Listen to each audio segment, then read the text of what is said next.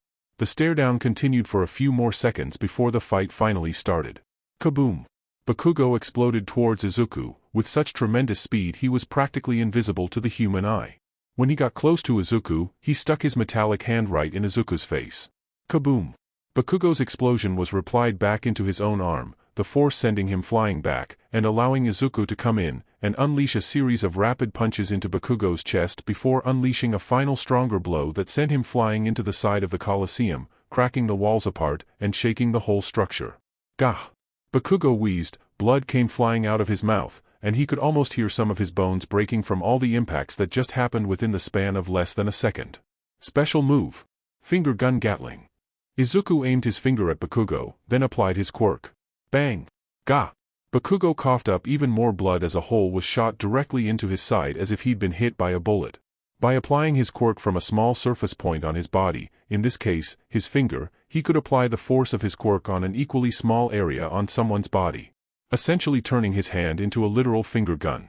But the move was called finger gun Gatling for a reason, as Izuku continued moving his finger around, shooting Bakugo up in all the non-lethal areas he could aim at. Growling. Bakugo grits his teeth as he is getting shot up, and presses his palm against the wall he was being shot against. Kaboom! Bakugo unleashed a massive explosion right into the already cracked walls of the Colosseum, causing the entire back half of the structure to collapse on top of him, also sending a wave of dust and smoke to wash over the other half including Izuku. Of course, Izuku used his quirk to make sure none of that ever touched him, and then further replied all of it away, making it dissipate so it couldn't obscure his line of sight. Boom! Boom! Boom! Boom! Boom! Boom! Boom! Boom! But Bakugo was already on the move, bouncing around the Colosseum at absurd speed and blowing every part of it to pieces, and stirring up more dust, smoke, and debris from every direction, while also blowing up the ground making it tremble and shake. Unable to keep up with all the things flying in every direction and the ground itself trying to trip him up, Izuku simply took to the air, flying above the Colosseum, only for Bakugo to be right behind him, aiming both hands at his back. Crockum! A powerful explosion slammed into Izuku from behind, launching him face-first into the wall of the sim room itself. Not just causing the wall to crack, but making the whole room shake and the simulation start to glitch out. Ack! Izuku hissed. The cloak had taken most of the impact, but even its powerful protective abilities couldn't negate all of that destructive power. His back and stomach took a bit of a hit, and his head, his eyes were hurting from all the rapid high-speed movement, and his ears were ringing from the noise of constant explosions. Not to mention his cloak, which had its entire back cracked up, oozing darkness as it worked on repairing itself after taking massive damage. Normally Bakugo would have followed this up with either launching himself at his foe and unleashing point-blank explosions until his opponent stopped moving or attacking them with long-ranged explosions. But Izuku would know he'd do that. His first assault was a test. A costly test,